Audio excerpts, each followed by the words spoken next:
युद्ध में ईरान को बहुत बड़ा झटका, 3 बड़े खुफिया अधिकारियों की मौत, IRGC के खुफिया चीफ और उनके डेप्यूटी की मौत, खुफिया ऑफिसर मोहसिन वागेरी भी मारे गए। ये इतने बड़े बड़े कमांडर्स को मार डालना, लेकिन जो मेन है वो तो खामेनेई माना जा रहा है।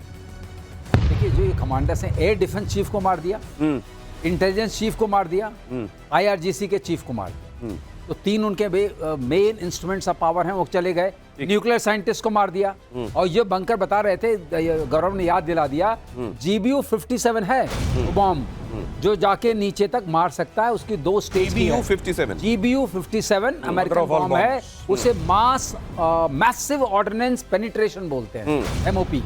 तो वो जाएगा, पहले पेनिट्रेट करेगा, फिर बस्ट करेगा। तो मोआब इसी को कहते हैं, Moab, mother of all bombs. वो अलग है। अच्छा, ये सर बात कर रहे हैं पेनिट्रेशन वाला। अच्छा, अलग है, वो अलग है। वो अलग है। ओके। दोनों अलग अलग हैं। ओके। उसका काम, इसका काम है कि पेनिट्रेट। वो वाली जो माताजी कहलाती हैं बमों की, वो सीधे जाके फट जाती हैं। ये वाली माताजी पहले ड्रिल करती हैं और फिर फटती हैं। उस माताजी का ये है कि इतना ज्यादा टेम्परेचर बढ़ा देंगी, आप जहां गिरेंगी, क्योंकि जाने का रास्ता तो हो गई, राइट। माता जी अंदर 3000 डिग्री का टेम्परेचर दे देंगी, फिर उसके बाद आप करिए। तो संभालिएगा ऐसी माता जी से। और इजरायली प्रधानमंत्री नेतन्याहू का बहुत बड़ा दावा, ट्रंप को मारना चाहता है ईरान। नेतन्याहू ने कहा, एटमी प्रोग्राम के लिए ट्रंप को मारता है खतरा। ईरान की नजर में ट्रंप सबसे बड़े दुश्मन। नेतन्याहू ने खुद को ट्रंप का जूनियर पार्टनर बताया, कहा कि लिस्ट में नाम तो मेरा भी है, लेकिन सबसे ऊपर ट्रंप लिखे हुए हैं भाई उनके पास जो लिस्ट है। बिल्कुल नहीं, बिल्कुल ठीक है। और इसमें एक और बात मैं बता दूं आपको कि इसके ऊपर देखिए ट्रंप का क्या कहना है इसके ऊपर। ट्रंप साहब, आपको बीच में रोक रहा हूं, मुझको लगता है ये दुनिया को कम, अमेरिका को ज्यादा बताया कि भाई नाम तेरा ऊपर है, तू देख ले नाम इन्वॉल्वमेंट कितनी रखनी है और क्या करना है आगे। अब मैं बिल्कुल दिनेश आपसे अग्री करता हूं, बिल्कुल सही बात, आपने बहुत बढ़िया बात बोली। अब इसमें क्या है कि ट्रंप कहता है कि मैंने नेतन्याहू का हाथ पकड़ लिया, नेतन्याहू तो इसको ठोकने के चक्कर में था, खमेनेई को, मैंने इसको मना कर दिया। वहां पे नेतन्याहू कहता है कि मैं इसको छोड़ूंगा नहीं, खमेनेई को, everything is on the table, we will get him. अब इसमें चक्कर क्या हो रहा है, देखिए मुझे लग रहा है कि ट्रंप ना फिर से वही बात कर रहा है जो ट्रंप ने पहले करी थी। ऑपरेशन राइजिंग लायन के पहले ट्रंप क्या कह रहा था कि चलो ओमान में बैठते हैं स्टीव विटकॉफ के साथ और हम लोग बातचीत करते हैं। देखो, तुम भी अच्छे बच्चे, हम भी अच्छे बच्चे, लड़ाई कोई नहीं करेगा, धक्का मुक्की कोई नहीं करेगा, सब लोग आओ बैठो, बातचीत करते हैं। चलो बातचीत करते हैं। संडे को टॉक्स होने वाली थी, संडे को, बीता संडे टॉक्स होने वाली थी। फ्राइडे की रात को ये करते करते अटैक कर दिया, पूरी उसकी मिलिट्री लीडरशिप उड़ा दी, एयर डिफेंस उड़ा दिया उसका। आज की तारीख में आपको पता है इजराइल क्या बोल रहा है? इजराइल ये बोल रहा है कि we have complete air superiority over Iran.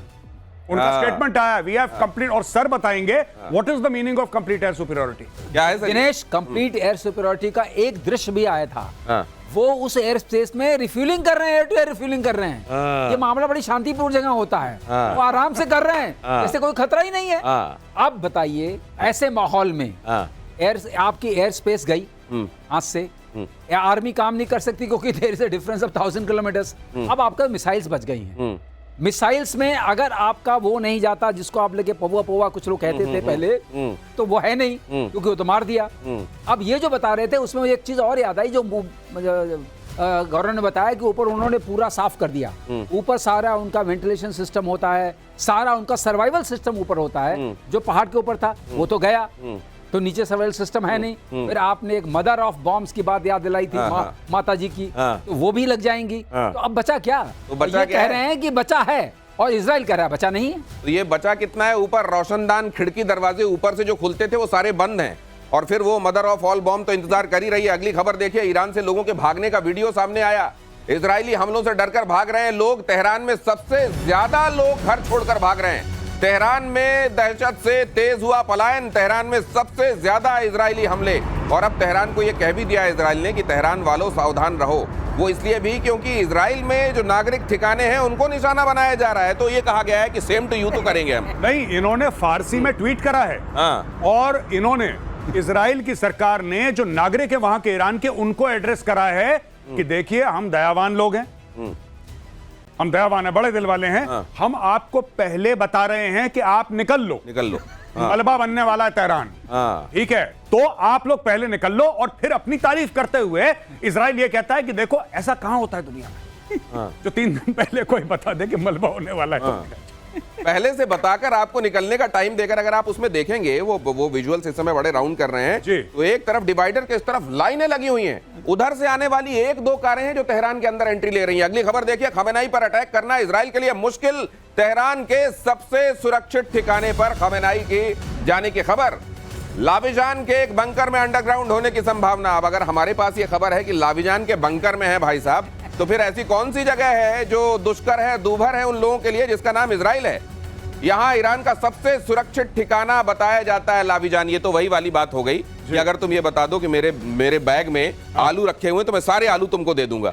लाविजान के बंकर में है भाई साहब जी। नहीं, इजराइल, इसको देखिए, मैं आपको बात बताता हूं, बड़ी बढ़िया बात करी है इजरायलीज ने इस बारे में।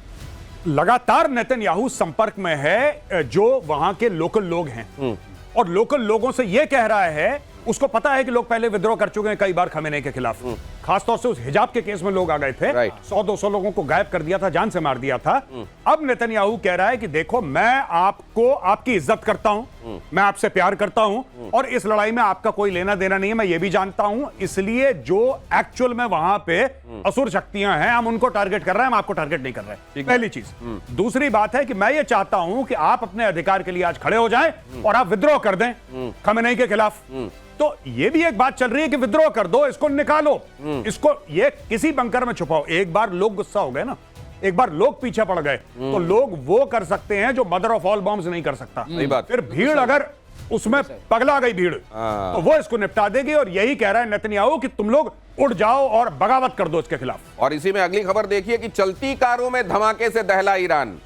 आपको याद होगा लेबनान में, याद है आपको पेजर कैसे फटे थे, अब यहां कारें फट रही हैं। इस धमाके से दहला ईरान। इजराइल पर सीरियल ब्लास्ट का शक, पेजर बॉम्ब की तरह धमाके हुए, ऐसा लग रहा है मोसाद एक्शन में है। मुझे लगता है मोसाद एक्शन में है और ये कुछ भी कर सकते हैं। और मैं आपको एक और बड़ी खूबसूरत बात बताता हूं, सर आप इसके ऊपर जरा विस्तार से बताइएगा। मोसाद के पास ऐसे कई 100 सिनेरियो रहते हैं एट अ टाइम। ज्यादातर इंटेलिजेंस एजेंसीज करती है, मोसाद खास तौर पे इसके लिए मशहूर है कि 1000 से, अगर ऐसा हुआ तो हम ये 5 चीजें करेंगे, और अगर वैसा हुआ तो हम ये 10 चीजें करेंगे। उसके ऊपर पैसा भी लगाते हैं, समय भी लगाते हैं, मैन पावर भी लगाते हैं, प्लानिंग भी लगाते हैं। और अगर वो सिनेरियो फिट हो गया तो बस उसको स्लॉट में डाला और आगे बढ़ा दिया। यही काम अब कर रहा है Mossad. They have planned this. ये जो बीच में बात हुई थी कि उनके एयर डिफेंसेस उड़ा देंगे, जो उन्होंने राइजिंग लाइन के समय करा था, वो 1.5 साल से प्रिपेयर कर रहे थे भाई लोग, 1.5 साल से। ये समझ लीजिए, अब ये राइजिंग लाइन, ये पहले ये जो शेर है ना, ये ऐसे छलांग लगाता हुआ वाला शेर, ये झंडे में होता था इजराइल के 79 तक। और इजराइल ईरान युद्ध में अमेरिका का एक्शन, यूएसएस निमित्ज मिडिल ईस्ट की तरफ रवाना हो गया। ये बहुत बड़ी बात है। अमेरिका का खतरनाक एयरक्राफ्ट कैरियर यूएसएस निमित्ज दक्षिण चीन सागर से पश्चिम की ओर बढ़ा। बताया जा रहा है कि यहां एक पोर्ट पर इसके स्वागत के लिए समारोह रखा गया था। कहा गया इमरजेंसी है भाई, मैं स्वागत में नहीं आ सकता, मेरे को अभी आगे बढ़ना है। मतलब ये तो बड़ा खतरनाक है साहब। ये बहुत बड़ा एयरक्राफ्ट कैरियर है, सबसे बड़ा सर। लेकिन इसका वहां बढ़ने का मतलब बताइए क्या है? इसका बढ़ने का मतलब यह है कि अपने दायरे में रहना।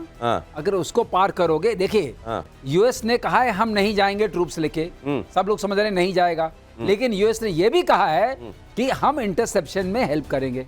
अब ईरान के पास क्या रास्ता है? इंटरसेप्शन कर लोगे, जहाज उसके पास है नहीं जो वहां तक जा सके, और मिसाइल मार रहा है, इंटरसेप्ट कर दोगे, बचा क्या? ऊपर से ये भी कहा है कि पूरी इंटेलिजेंस की इंफॉर्मेशन प्रोवाइड करेंगे। अगर आपने इंटेलिजेंस टारगेट्स की दे दी कि खमेनाई कहां है, लॉन्चर्स कहां हैं, सारे लॉन्चर्स उनके तबाह किए जा रहे हैं। तो नेटो में आ रही है। तो अमेरिका का जो सहयोगी है नेटो में, टर्की, वो भी तो सारे डेटा दे रहा है अपने यहां से, रेडार वेडार के सारे डेटा के, लो भाई ईरान काम करो। जो आप सुनते हैं ना, मुस्लिम ब्रदरहुड, OIC, कहने के लिए बड़ा अच्छा है, कुछ मुखौटा तो सबको चाहिए, तो मुखौटा है। अब टर्की भी क्या कर रहा है, उधर यहाँ एक पहलवान अपने, कहीं ऐसा तो नहीं है कि वो डेटा देकर मेजर गौरव आर्य जो देंगे कि बोले भाई इधर तो आई नहीं कोई, इस वाले कोऑर्डिनेट में तो कोई आई नहीं मिसाइल, बोले वो परसों वाला दे दिया, मैं कल वाला आज वाला भेजता हूं आपको। कहीं ऐसा तो नहीं होगा? नहीं, देखिए मैं आपको एक बात बताता हूं छोटी सी। सच बात यह है कि ईरान के साथ कोई नहीं खड़ा। ये सब जबान खर्ची जो होती है ना, मुंह से बोलना। चाइना ने भी बोल दिया कि तुम हमारे दोस्त हो और हम तुम्हारे साथ खड़े हैं। रूस ने भी दूर से कोई घंटी हिला दी। कौन सा ऐसा देश है जो कह रहा है कि हम एयरक्राफ्ट कैरियर या हम डिस्ट्रॉयर या हम फ्रिगेट या हम मिसाइल बोट भेज रहे हैं ईरान की सपोर्ट में? एक ने नहीं बोला। दूसरी चीज, किसने बोला कि हम ईरान को हथियार दे रहे हैं? खुल के कोई नहीं बोल रहा। चाइना दे रहा होगा, रशिया दे रहा होगा, खुल के कोई नहीं बोल रहा। लेकिन इजराइल के लिए सऊदी अरब भी खड़ा है जॉर्डन भी खड़ा है, अमेरिका भी खड़ा है, यूके ने अपनी फोर्सेस को, अपने यूरो फाइटर्स को, यूके ने अपने यूरो फाइटर्स को एक्टिव कर दिया, वहां पे अपनी स्पेशल फोर्सेस को एक्टिव कर दिया यूके ने। यूएस है तो दुनिया भर के, देखिए बात यह है ना कि या हो मुस्लिम या नॉन मुस्लिम, ईरान से सब परेशान है। अरब देश ईरान से बहुत ज्यादा परेशान है। वो कहते हैं अच्छा हुआ, वो बोल नहीं सकते क्योंकि popular opinion on the street does not support them. लेकिन आप किसी भी शेख से पूछें, आप किसी भी बादशाह से पूछें, वो ईरान से खुश नहीं है क्योंकि उनकी जमीन पे, सऊदी अरब की जमीन पे ईरानियों ने आतंकवादी संगठन पाल रखे हैं। सीरिया में पाल रखे हैं, यमन में पाल रखे हैं, लेबनान में पाल रखे हैं, इन्होंने फिलिस्तीन में पाल रखे हैं, इन्होंने हर जगह। तो वहां के लोग परेशान है ईरान से, वो कह रहे हैं ठोको इसको, बहुत अच्छा करा, मारो। अगली खबर, एटमी वॉर को लेकर ईरान का बहुत बड़ा दावा। ईरान के राष्ट्रीय सुरक्षा परिषद के सदस्य ने कहा पाकिस्तान ने इजराइल पर एटमी पलटवार की गारंटी दी।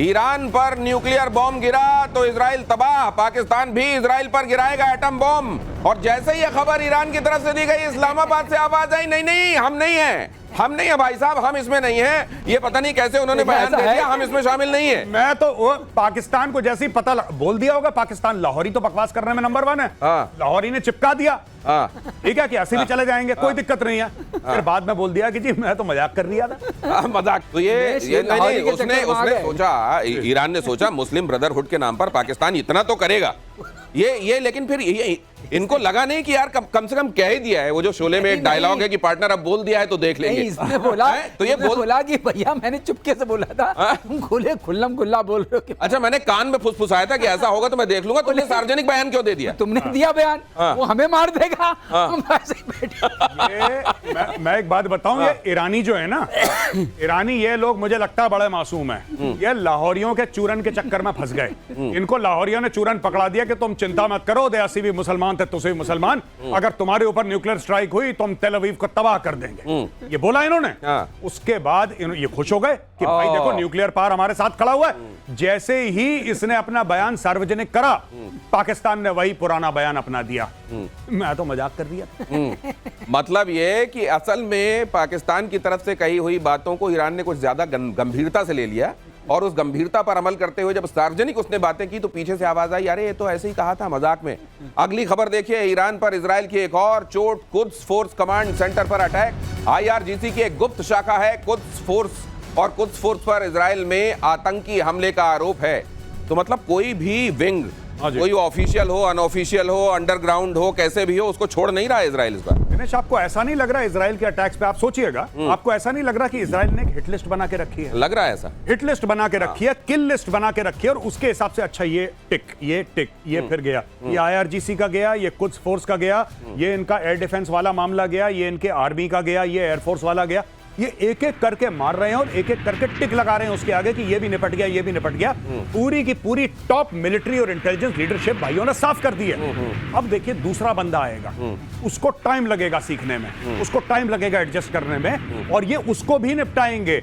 आपने नहीं देखा था हमास में यही करा था इन लोगों ने, हिजबुल्लाह में यही करा था। जो पहला वाला था उसको निपटाया, नसरल्लाह को, उसके बाद जो आया उसको भी थैंक यू बोल दिया।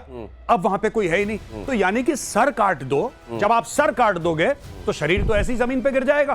तो ये हाथ पैर नहीं तोड़ रहे, ये डायरेक्टली सर की ओर जा रहे हैं। और अगर ये सर की तरफ जा रहे हैं तो निश्चित रूप से ये ईरान के लिए और मौजूदा वहां का डिस्पेंसेशन जो है उसके लिए बड़ी खतरे की बात है। लेकिन यहां हमारे प्रोड्यूसर्स जो देखिए, उन्होंने न्यूक्लियर कैपेबिलिटी को लेकर कंपैरिजन भी बना लिया था कि भाई ये कह रहे हैं तो सीरियसली कह रहे होंगे, चलो बना लेते हैं। कंपैरिजन दिखाइए जो आपने बनाया था, ये देखिए कंपैरिजन पेपर वाली। लेकिन बाय द टाइम ये कंपैरिजन आया, उधर से पाकिस्तान ने कहा मैं तो मजाक कर रहा था। जो आप कह रहे हैं, ये भोपाल की याद बार बार आप मुझे दिला देते हैं, मैं जो मजाक कर रहा था। मुझे लग रहा है कि ये जो कहा जाता है इनकी तरफ से कि सारे मुस्लिम देश हमारे साथ फला मुद्दे में साथ में आए, ये खुद क्यों नहीं निभा रहे हैं फिर ईरान के समय? ये देखिए, मैं आपको एक बात बता रहा हूं, जो अरब कंट्रीज हैं, जो अरब मुस्लिम देश हैं, वो बड़े ही रिस्पॉन्सिबल, ज़हीन और मैच्योर किस्म के हैं। ये पाकिस्तान है, ये बावला टाइप का, ठीक है। और दूसरी चीज, जो पाकिस्तान कहता है न्यूक्लियर पावर, भाई साहब 140 अरब के तुम्हारे लोन हैं। मैं पाकिस्तानियों से पूछना चाहता हूं, जो गोरा तुम्हें बड़े बड़े चेक काट के देता है, आज 5 अरब ले लो, कल 10 अरब ले लो, उसके एवज में गोरे ने तुम्हारी सरकार से क्या लिया है? मैं आज ये दावा करता हूं आपके शो में दिनेश कि इनकी हिम्मत नहीं है, ना इनके पास वो अथॉरिटी है कि अपनी न्यूक्लियर चला दें, क्योंकि इन्होंने सब कुछ गिरवी रखा है। क्यों इनको वर्ल्ड बैंक पैसा दे रहा है? मुझे तो दूसरी बात लग रही है मेजर गौरव आर्य। वो कई लोगों की शादी होती है ना, तो अपने दोस्तों से गाड़ी ले लेते हैं कि भाई वो विदा कराने के लिए दे देना, फूल वूल लगा के ले जाएंगे, इनको ये लगेगा हमारे घर की गाड़ी है। अब इन्होंने कह तो दिया क्यों न्यूक्लियर पाकिस्तान मार देगा। पाकिस्तान कह रहा है मेरे पास है कहां, ये तो मैंने हवा बनाई हुई थी। ये हम पहले ही कह चुके हैं कि अब कुछ है नहीं, जो था उसका कंट्रोल तो किसी और के पास है।